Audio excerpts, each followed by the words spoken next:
Well, good afternoon, everyone. It's Friday, 27th of November at about 10 past 3 here in the UK. So the American session been running now for what, 40 minutes. The S&P 500 is up about 12 ticks. And as you can see, the advances ahead of the declines. All of the measures of the trend on VectorVest are up. But as I've said a couple of times before on here, the market looking very toppy. The VectorVest proprietary buy-sell ratio at 4.94 and the market timing indicator at 1.7. Those are readings saying that the American market and in fact the UK market are in a mega overbought situation. The trends are up, but we have to be careful, so it's not a time for long fishing trips if you have open positions. So if I have a look here, this is the VectorVest composite, and this is the price of the composite. The red and the green triangles are the VectorVest primary wave, and for those of you that trade indices, been some cracking signals from these. This last up signal happened on the 3rd of November, and here we are on the 27th of November, and it's still going strong. These are the mega overbought from the MTI and the buy-sell ratio, and although the price is rising here, the buy-sell ratio also rising, so no divergence between the price and the buy-sell ratio, which invariably predicts a turn. So all is good. Technically, we've got what technicians refer to here as a rising wedge, or three drives to a top that make me a little nervous, and I haven't been as aggressive in the market as I would have liked to have been because of those mega overbought situation. And that's the S&P 500. As you can see, it's in bars. If you see something in bars, you know that's something I'm trading myself. This is the move out of the election, this textbook little symmetrical triangle, and a break out of that. Clearly it's doing its best now to get above that 3640 level and to take out that top.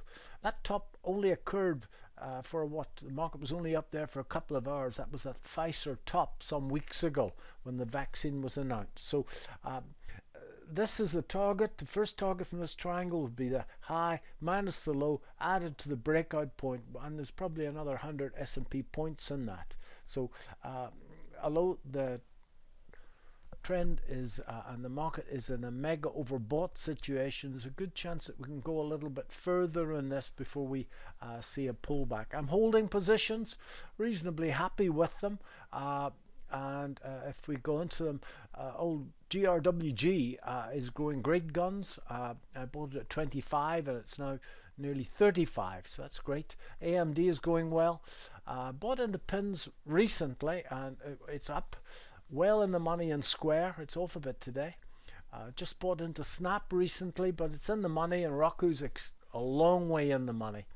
And my single old world stock is Ingersoll Rand. I know them well, and I bought those on a gap out of a 3-year consolidation. I call that gap out of a consolidation the rocket launcher. So I'm hopeful. Should have been a bit more aggressive here, but as I say, the mega overbought in fact worrying me a little bit. But see, I'm not going to do anything today. I'll wait for Monday after the long weekend. This should be a very low volume day.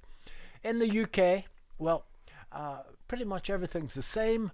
Buy sell ratio above 4, MTI at 1.55, the foot off the petrol a little bit. Nevertheless, all the measures of the trend are positive. I haven't done a great deal, and the share that probably worries everybody the most is Games Workshop. Games Workshop, we've had a great run in, but as you can see, earnings per share looking great over the last few months, but it's pulled back to this level, folks. If we look at that over 6 months, you can see that there's a major level in the market here. Those of you that are fib analysts will see that those lows of the last couple of days, in fact, were a 78% retracement of this pullback. I haven't put the stochastic on, but it's showing strong reverse divergence, so this could be a great opportunity to get into this stock. It's up a tick or two today at 94. unfortunately, I've given back quite a bit. I bought into it at about 40 odd, 42, 43, somewhere down here, and it went to 120, and it's pulled back now till 94. So given back quite a bit. They all end badly, folks. It doesn't matter what you do. I assure you that if I'd sold that at 120, it'd now be at 150. So to get the big ones, which is what I'm trying to do in the UK portfolio, you've got to handle, unfortunately, a little bit of drawdown. It's still on a hold on VectorVest, and I'm going to do my best to hold it until VectorVest tells me to the contrary, as it did here. So the rest of the portfolio doing reasonably well. Sylvania has had a really good run. Now, I have money allocated in this portfolio for several gold shares, but gold is still falling.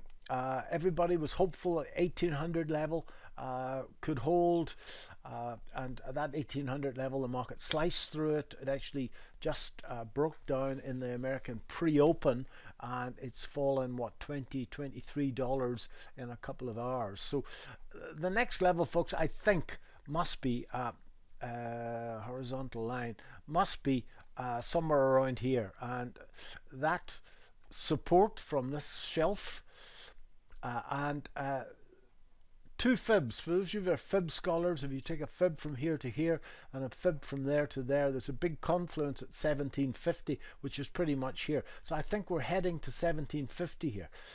Those of you that know me will know that I tend to be quite optimistic about these things, but the seasonality for gold is exceptionally good.